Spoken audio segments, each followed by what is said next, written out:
22절부터입니다. 그리고 그들은 벳세다로 갔다.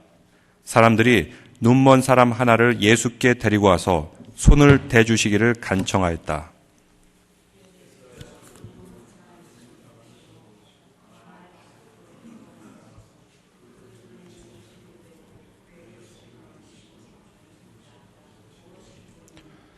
그 사람이 쳐다보면서 말하였다. 사람들이 보입니다. 나무 같은 것들이 걸어 다니는 것 같습니다.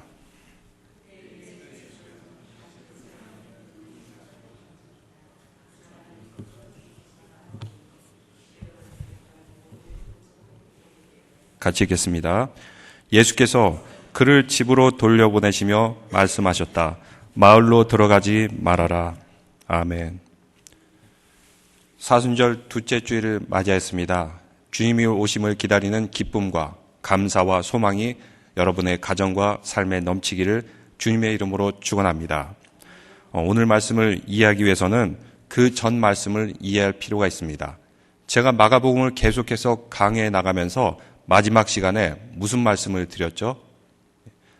7개의 떡과 2마리의 물고기를 가지고 7,400명을 먹인 그런 내용을 말씀드렸습니다. 그리고 나서 이들에게 남겨진 광주리가 빵이 7광주리나 되었습니다. 그 다음에 무슨 일이 있었냐면 11절부터 나오는데 바리새인들이 시비를 걸면서 계속해서 표적을 보여달라, 기적을 보여달라 이렇게 요구를 합니다. 방금 보여줬는데도 이 사람들은 보고서도 믿지를 않는 것입니다. 예수님께서 더 이상 보여줄 것이 없다. 왜냐? 보여주어도 믿지를 않으니까. 그래서 배를 타고 그 지역을 떠나게 됩니다. 그런데 그 지역을 떠나면서 이런 일이 발생하게 됩니다. 8장 14절 말씀해 보니까 제자들이 빵을 가져온 것을 잊었다. 그래서 그들이 탄 배에는 빵이 한 개밖에 없었다. 7광줄이나 남았는데 제자들 중에서 그것을 가져온 사람이 한 사람도 없었어요. 이걸 안 가져오니까 배 안에는 빵이 하나밖에 없었던 것입니다. 그 배 안에는 예수님과 제자들 13명이 타고 있었을 텐데 먹을 빵이 한 개밖에 없었던 것이죠.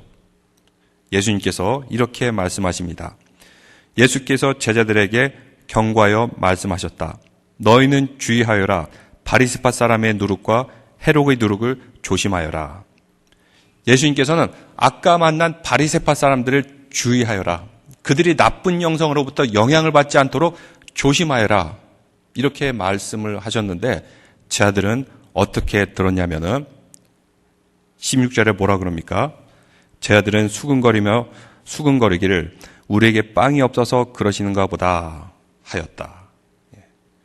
예수님께서는 영적인 교훈을 말씀해 주셨는데 제자들이 자기들이 찔리는 게 있으니까 마치 예수님께서 막 째려보면서 얘들아 왜 빵을 가지고 오지 않았냐라고 하는 것처럼 스스로 찔림을 받았다는 거죠. 계속해서 보니까 17절에 예수님께서 이것을 아시고 말씀하셨다. 예수님께서는 바리새인과 헤롯을 주의하라 그랬는데 제자들은 고작 빵 가지고 걱정하고 그냥 찔림을 받았던 것에 대해서 예수님께서 한심하셔서 이렇게 말씀하십니다. 어찌하여 너희는 빵이 없는 것을 두고 수근수근거리냐? 아직도 알지 못하고 깨닫지 못하느냐? 그 다음에 계속해서 말씀해 보면 너희는 눈이 있어도 보지 못하고 귀가 있어도 듣지 못하느냐? 기억하지 못하느냐? 이렇게 말씀하여 주고 있습니다. 그럼 이들에게 눈이 있어도 볼 수가 없고 귀가 있어도 듣지 못하는 그런 어리석음을 가르쳐주기 위해서 오늘 말씀의 사건을 계속해서 보여주고 있는 것입니다. 그들에게 교훈을 주고 있어요. 근데 22절부터 시작되는 말씀을 보면은 독특한 특징이 있는데 예수님께서 고치실 때 한 번 안수하지 않습니다. 몇 번 안수하셨죠? 자세히 보신 분은 알겠지만 2번이나 안수하셨어요. 왜 2번이나 안수하셨을까? 예수님께서는 한 번 안수해가지고는 안 되고 2번 계속해서 안수해야지 치료를 받는구나. 이렇게 생각할 수도 있어요. 아니면 그 전날 밤에 예수님께서 잠을 잘 못 주무셨나? 아니면 몸 상태가 안 좋으신가? 왜 한 번에 치유 안 하시고 2번에 걸쳐서 치유했을까? 이런 의문점을 갖게 됩니다. 23절의 말씀에 이렇게 말씀하는데 예수께서 눈먼 사람의 손을 붙드시고 바깥으로 데리고 나가셔서 그 두 눈에 침을 뱉고 그에게 손을 얹으시고 물으셨다. 무엇이 보이느냐? 또 보니까 그냥 치유한 게 아니라 그 눈에 어떻게 했다고요? 침을 퇴하고 뱉었다고 말씀하고 있습니다. 사람들이 더러워하는 침을 왜 환자의 눈에다 뱉었을까요? 여기에는 이중적인 메시지가 있습니다. 먼저 첫 번째로는 여러분, 성교에 나온 환자는 그 사람 개인의 문제가 아니죠. 그 사회와 그 공동체 전체의 문제가 그 환자에게 반영이 된 것뿐입니다. 당시 이스라엘 백성들이 영적으로 눈이 어두워진 모습을 깨닫게 하기 위해서 퇴하면서 그들에게 꾸짖음을 주신 것입니다. 눈먼 사람은 어떤 병입니까? 세상을 바라볼 수 없는 병입니다. 분명히 하나님께서는 세상을 아름답게 창조하셨는데 이 사람에게는 보이지가 않습니다. 이것을 우리의 영적으로 말하면 우리도 영적으로 안목을 가지고 있으면은 감사할 제목들이 널려 있는데 어떤 사람은 영적인 시각장애인이 있습니다. 이것을 볼 수가 없어요. 하나님께서 우리에게 누리라고 한 많은 그런 은총들이 있는데 이것을 하나도 누리지 못하고 사는 사람들. 왜 그런 줄 압니까? 안 보이기 때문입니다. 그래서 이런 사람은 눈을 떴다고 해도 보이지 않는 영적인 맹인과 같은 상태입니다. 감사의 제목이 있고 우리 삶에 누리라고 주신 것이 얼마나 많습니까? 근데 어떤 사람은 없는 것, 지나간 것, 미워하는 것, 이런 것들만 바라보게 됩니다. 그래서 우리 믿음의 성도들은 영적인 눈이 띄어서 감사와 기쁨과 우리에게 풍요로운 것을 바라보시기를 주님의 이름으로 축원합니다. 이런 것들이 얼마나 많습니까? 이렇게 영적으로 시각 장애인이 된 베데스다 사람들을 향해서 그 맹인에게, 그 눈이 보이지 않는 사람에게 침을 뱉어서 꾸짖는 것입니다. 또 한 가지 메시지가 있습니다. 예수님께서 십자가에 죽으실 때 어떻게 죽으셨습니까? 모욕을 당하고 침뱉음을 당하면서 죽으셨습니다. 예수님께서는 사람을 구원하기 위해서 십자가에 죽으셨는데 그냥 죽으신 것이 아닙니다. 그냥 고통스럽게 죽은 것이 아니라 사람들로부터 모욕을 받고 침뱉음을 받고 이런 수모 가운데 죽으셨습니다.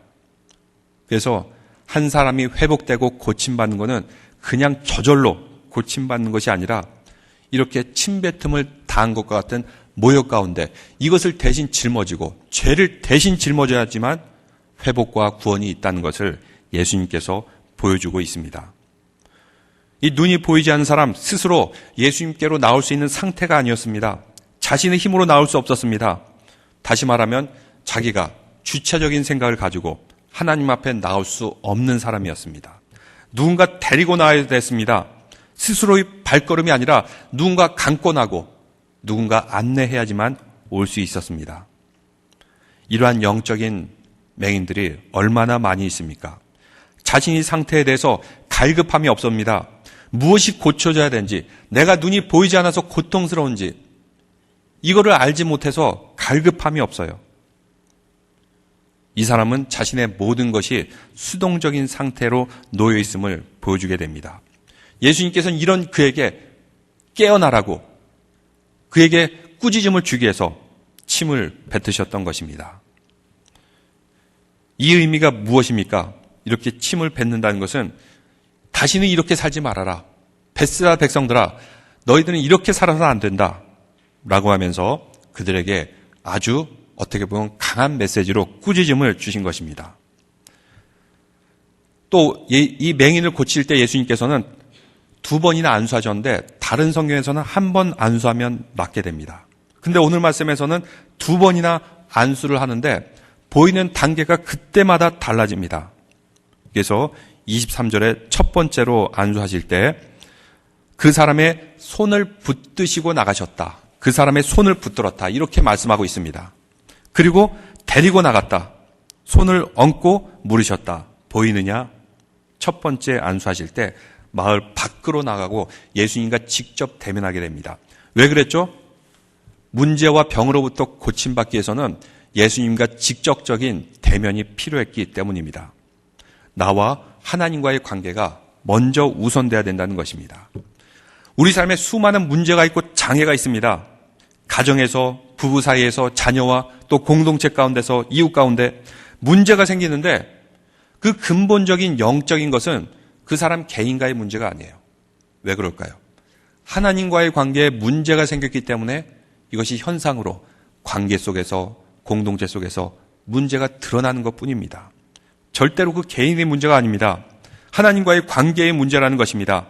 그래서 예수님께서는 내가 눈이 먼 것도, 벳세다 사람들이 눈이 먼 것도, 이것은 단순한 장애가 아니라 하나님과의 관계의 단절이다 라는 것을 보여주기 위해서 예수님과 직접적인 만남, 마을로부터 떨어져서 예수님과 1대1의 만남을 통해서 고쳐주는 것을 보게 됩니다. 예수님께서 안수하시고 물었을 때 이때 맹인이 이렇게 대답합니다. 여러분 24절 말씀을 한번 자세히 읽어보겠습니다. 같이 읽겠습니다. 그 사람이 쳐다보고 말하였다. 사람들이 보입니다. 나무 같은 것들이 걸어다니는 것 같습니다. 첫 번에 안수하자 보이기 시작했어요. 근데 애매모호한 말을 하죠. 사람들이 보입니다. 그러고 나서 사람이면 사람이지 나무 같은 것들이 보입니다. 이렇게 이중적으로 메시지를 주는 것을 보게 됩니다. 여기서 사람들이 보입니다 라고 할 때는 블레포라는 원어를 쓰고 있는데 이것은 시각적으로 보이는 것을 의미합니다. 시각적으로 보이니까 왔다 갔다 목소리가 나면서 다니는 거 보니까 사람이 보입니다. 사람 같은 것이 보입니다. 그리고 나서 나무 같은 것들이 걸어 다니는 것 같습니다. 나무 같은 것들이 보인다라고 하는데 여기서 나무를 볼 때는 에이도라는 단어를 쓰고 있어요. 에이도라는 단어는 경험적으로 아는 것을 에이도라는 것을 말하게 됩니다. 시각적으로는 사람인 것 같은데 경험적으로는 나무와 같다. 보이는 것과 자기가 경험한 것이 불일치가 일어나는 이상한 현상이 보입니다. 왜 그럴까요? 사람이면 사람인데 왜 나무로 보았을까요? 화성의 인류학자라는 그런 책이 있습니다. 이 말은 인류학자이자 신경정신과 학자인 사람이 이렇게 사람들을, 병자들을 쭉 관찰하는데 이 관찰하는 내용을 거기서 기록하고 있는데 신경학자 닥터 올리버는 여러 종류의 환자를 다루는데 그중에 어린 시절에 시력을 잃었다가 나중에 시력을 회복한 버질이라는 사람을 알게 되었습니다. 그 사람은 어린 시절에는 시력이 없다가 나이가 50이 되었을 때 수술을 통해서 이제 시력을 되찾게 되었습니다. 여러분, 눈이 보이지 않던 사람이 눈이 보이게 되면 어떤 느낌이 들까요? 드디어 하늘을 보고 산을 보고 구름을 보고 사람들을 보고 꽃을 보면서 기뻐하고 즐거워할까요? 근데 그 버질이라는 남성은 시력을 되찾고 나서 매우 혼돈에 빠졌다고 합니다. 그가 색과 움직이는 것은 분별할 수 있었습니다. 그런데 이것이 무엇인지 파악하는 데는 상당히 어려웠다고 합니다. 그래서 계속해서 학습을 통해서 이것이 사람이다, 이것이 강아지다, 이것이 자동차다 이렇게 배우는데 여전히 시각장애인처럼 살았다는 것입니다. 볼 수는 있지만 차라리 안 보는 것이 더 편하게 이렇게 살았다는 것입니다. 그래서 닥터 올리버는 이렇게 말합니다. 그는 처음부터 다시 태어나서 시야를 찾지 않으면 born as a seeing man, born again as a seeing man, 다시 태어나서 눈을 뜨지 않으면 시각장애인과 다를 바가 없다. 이렇게 말하고 있습니다. 마치 예수님께서도 거듭나지 않으면 하나님 나라에 들어갈 수 없다라는 것과 마찬가지로 이 말이 무슨 뜻이냐면 그는 눈이 안 보이는 것에 너무 익숙해졌기 때문에 눈이 보여도 좋은지도 모르고 감사한지도 모르고 오히려 혼돈을 깨닫게 된 것입니다. 아무리 훈련해도 안 되니까 차라리 그냥 다시 태어나서 어릴 때부터 시각을 갖게 했으면 하는 그런 안타까운 마음을 표현한 것입니다. 그런 관점에서 이 시각장애인을 보면은 우리가 뭔가 알 수 있는 것이 있어요. 그는 시각장애인으로서 오랜 세월을 살았을 것입니다. 시력을 찾게 되었습니다. 뭔가 이렇게 움직이는 게 가는데 칼날을 구분하고 움직임은 알 수 있겠는데 이것이 사람인지 확신을 못 하겠어요.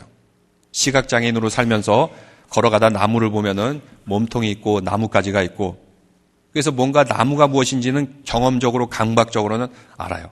그래서 사람이 걸어가는 것을 보여도 이것이 사람인지 나무인지 구분을 못해요.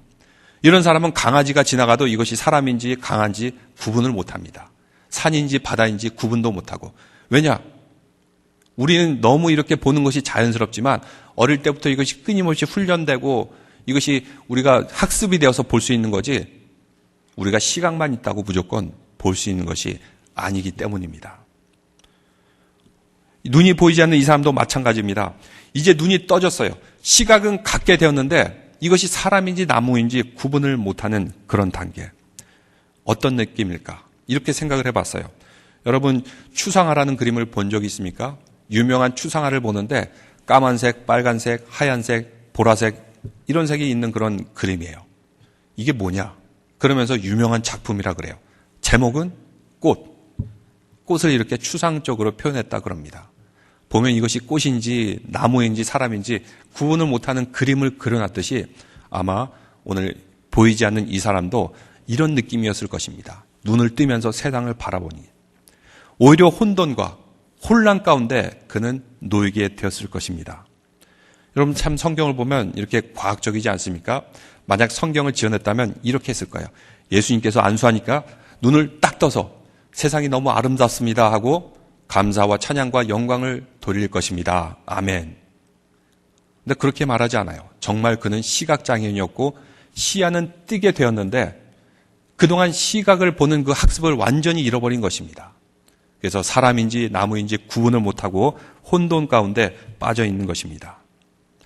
우리의 믿는 신앙생활도 그렇습니다. 우리는 신앙생활할 때 눈에 보이는 것을 보고 신앙생활을 하게 됩니다. 교회도 눈에 보이는 것을 보고 또 사람도 눈에 보이는 것을 보고 신앙생활을 하기 매우 쉬워요. 그래서 교회당이 작으면은 에이 왜 이렇게 시시해 하면서 이렇게 떠나버리는 그런 사람도 있습니다. 그런데 이렇게 눈에 보이는 단계 이상으로 간 사람에게는 눈에 보이는 것 그 이면이 보입니다. 영적인 것을 바라봐요. 십자가의 주님을 바라보면서 신앙생활을 하게 됩니다. 그리고 경험적으로 하나님을 만나게 돼요. 다른 사람의 경험을 볼 뿐만 아니라 내가 만난 하나님도 경험하면서 신앙생활을 하게 되는 것입니다. 이렇게 교회 안에 은혜가 충만한 사람을 보면서 함께 도전을 받으면서 은혜로운 신앙생활을 살고 싶어하고 이것이 바로 블레포, 보이는 단계에서 A도 경험하고 체험하는 단계로 넘어가게 됩니다. 그래서 오늘 시각장애인을 보니까 나무 같은 것이 보입니다. 내 경험으로는 이것이 나무와 같다고 말하고 있는데 성경에 일부러 이렇게 기록된 것이 아니라 매우 리얼리티하게 기록이 된 것입니다. 아직은 시력은 회복되었지만 시각은 회복되었지만 그가 뭔가 더 필요한 게 있었어요. 그래서 예수님께서 2번 안수하십니다. 25절 말씀 다 같이 읽어보겠습니다. 그때 예수께서는 다시 그 사람의 두 눈에 손을 얹으셨다. 그 사람이 뚫어지듯이 바라보았더니 시력을 회복하여 모든 것을 똑똑하게 보게 되었다. 여기서 똑똑하게 보게 되었다라는 단어는 엠블레포라는 단어를 쓰고 있습니다. 또 다른 단어를 사용합니다. 이제는 분명하게 보여요. 또렷하게 보입니다. 무엇인지 깨닫게 돼요. 시각적으로 이것이 왔다 갔다 하는 것이 보였다가 예수님께서 2번 안수하시자 그 시각과 그의 경험이 일치되는 그런 단계까지 가게 되는 것입니다.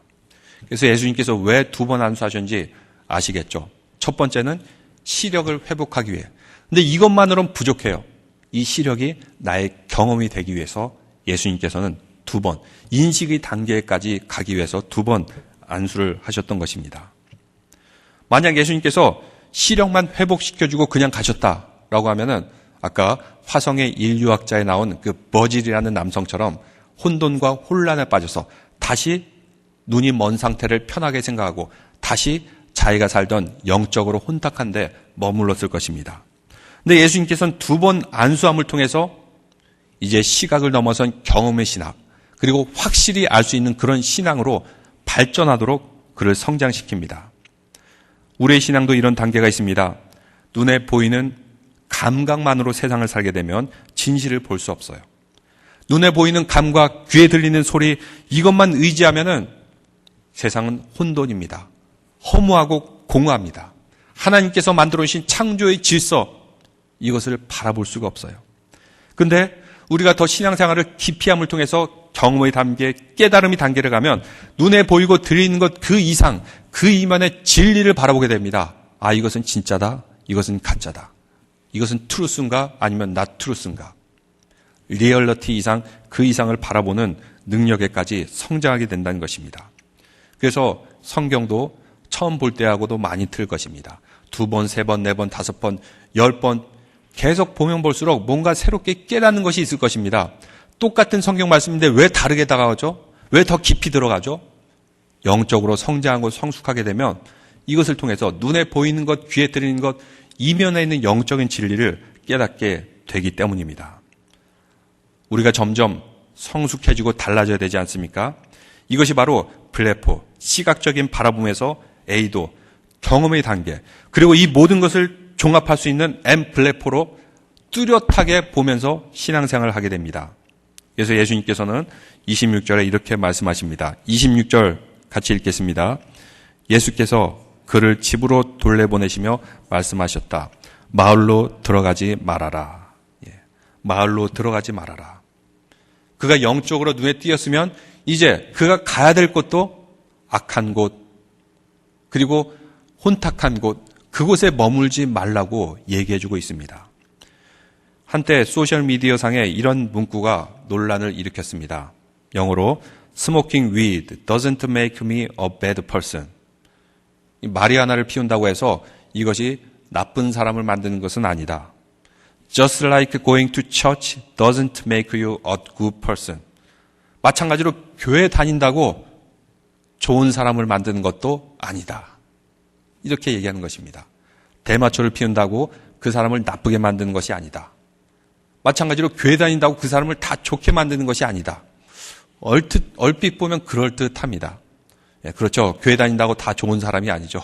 교회도 나쁜 사람이 있고 참 못된 사람이 있어요. 아주 그럴듯해서 당황케 만드는 것입니다. 근데 사실 이런 애매모호한 문구에는 사탄의 교묘한 전략이 숨어 있어요. 이렇게 애매모호한 문구를 통해서 사람의 가치를 흔들어 놓고 생각을 흔들어 놓고 결국 믿음에서 떠나게 하는 것입니다. 사탄이 하와를 속일 때 무엇이라고 말했죠? 이 선악과를 먹는 날에는 Your eyes will be open and like God. 하나님과 같이 될 것이다. 그래서 하와가 먹었어요. 어떻게 되었죠? Her eyes were open. 사탄의 말대로 눈이 열렸네요. 그런데 자기가 죄인인 것을 깨닫게 되었고 자기의 부끄러움과 수치가 드러나게 되었다. 이렇게 말하고 있어요. 뭔가 그럴듯하지만 결과는 완전히 딴 데로 흘러가는 것입니다. 사람은 뭔가 변화를 얻기 위해서는 어떤 장소를 가야 돼요. 그 장소가 물리적으로 눈에 보이는 장소뿐만 아니라 나의 생각, 나의 감정, 내가 바라보는 것, 이런 모든 것을 다 통합하고 있습니다. 마리아나를 피운 사람은 왜 마리아나를 피울까요? 그것을 통해서 쾌락을 얻기 위한 목적으로 마리아나로 갑니다. 그럼 교회를 오는 사람들은 왜 교회에 올까요? 이렇게 추운 날 좀 릴렉스해야 되고 쉬고 싶고 놀러 가고 싶은데 왜 이렇게 딱딱한 의자에 앉아서 이 시간 동안 꼼짝 못하면서 왜 교회에 올까요? 믿음을 갖기 위해서, 성장하기 위해서, 하나님 앞에 바른 사람이 되기 위해서 이런 분명한 목적이 있어서 오게 될 것입니다. 그래도 어떤 사람은 변화되지 않는 그런 사람이 있지만 그럼에도 불구하고 내가 선한 사람이 아니라도 교회에 오는 이유는 하나님 앞에 바로 살기 위해서, 선하게 살기 위해서 교회에 오는 것입니다. 의도적으로 어떤 곳에 가는 것은 내 결과를 얻기 위해서인데 마리화나를 피운 사람들은 결국 안 좋은 결과를 얻게 됩니다. 중독이 되고 인생이 망가지고. 근데 교회에 오게 되면은 그래도 나의 인생이 변화되려고 그러고 습관이 변화되려고 그러고 더 건전하고 건강하게 살려는 그런 목적 때문에 교회에 오게 되는 것입니다. 예수님께서 다시 그 마을 벳세다로 돌아가지 말라고 하셨습니다. 왜 그랬을까요? 마태복음 11장 21절에 보면 예수님께서 이렇게 말씀하십니다. 고라시나 너에게 화가 있다. 벳세다야 너에게 화가 있다. 너희 마을들에서 행한 기적들을 두로와 시돈에서 행했더라면 그들은 벌써 굵은 베옷을 입고 재를 쓰고 회개하였을 것이다. 이 말을 보면 고라신도 그렇고 벳세다도 그렇고 영적으로 그다지 좋지 않은 지역임을 보여주게 됩니다. 이 눈이 보이지 않는 사람이 이제 치유가 되었습니다. 그리고 이 치유가 온전하게 되기 위해서는, 영적으로도 온전하게 되기 위해서는 벳세다로 다시 가서는 안 됩니다. 우리의 신앙생활도 그렇습니다. 우리가 하나님 앞에 진정으로 바로 살기 위해서는, 하나님의 삶이 우리 삶에 역사하기를 원하고 하나님의 뜻대로 살기 위해서는 우리의 영역, 우리의 생각과 마음과 가치가 이루어지는 그 영성, 가장 핵심 부위는 어디에 있어야 됩니까? 벳세다로부터 떠나야 되죠. 오직 하나님께, 예수님께 온전히 맡겨드려야 됩니다. 성령으로 변화되어야 됩니다. 그리고 결심하게 됩니다. 나의 삶이 주님의 뜻에 맞게 살 수 있도록. 사랑하는 성도 여러분, 우리 사물을 또렷하게 보이는 사람, 그리고 깨닫는 사람은 다시는 그 어두움과 혼돈과 그리고 위험한 곳으로 안 가겠죠. 그래서 말씀하고 있습니다. 예수님께서 그 마을로 벳세다로 다시 돌아가지 말라. 이 말이 영적인 의미로 다시 받아들인다면 거기에는 그의 가족이 있겠죠. 그의 친지들이 있겠죠. 그 가족과 친지들을 떠나라, 그런 얘기가 아니라 다시는 어둠의 상태로 돌아가지 말아라, 예수님께서 말씀하고 계십니다. 사랑하는 성도 여러분, 여러분은 어느 단계까지 왔습니까? 시각적인 그리스도입니까? 경험적인 그리스도입니까? 아니면 더 깊은 깨달음의 그리스도인입니까? 아무리 신앙생활을 오래 했다고 이것은 큰 의미가 없습니다. 분명한 것은 우리가 어느 단계로까지 성장했느냐 아니냐에 따라서 완전히 달라지게 됩니다. 예수님께서는 이런 사람에게 2번 안수하십니다. 안 되면 3번 안수하실 것입니다. 계속해서 우리는 예배를 통해서, 말씀을 통해서, 기도를 통해서 변화되어야 됩니다. 예수 그리스도만이 구원을 주신다는 분명한 그림을 우리가 보게 되고 그 길을 걸어가고 다시는 예전의 어둠의 상태로 돌아가지 않는 믿음의 성도들, 우리의 삶의 영역과 마음의 생각, 가치의 결정이 이루어지는 핵심적인 영성, 오직 주님께 내어드리고 다시는 벳세다로 들어가지 않기를 주님의 이름으로 축원합니다. 기도드리겠습니다.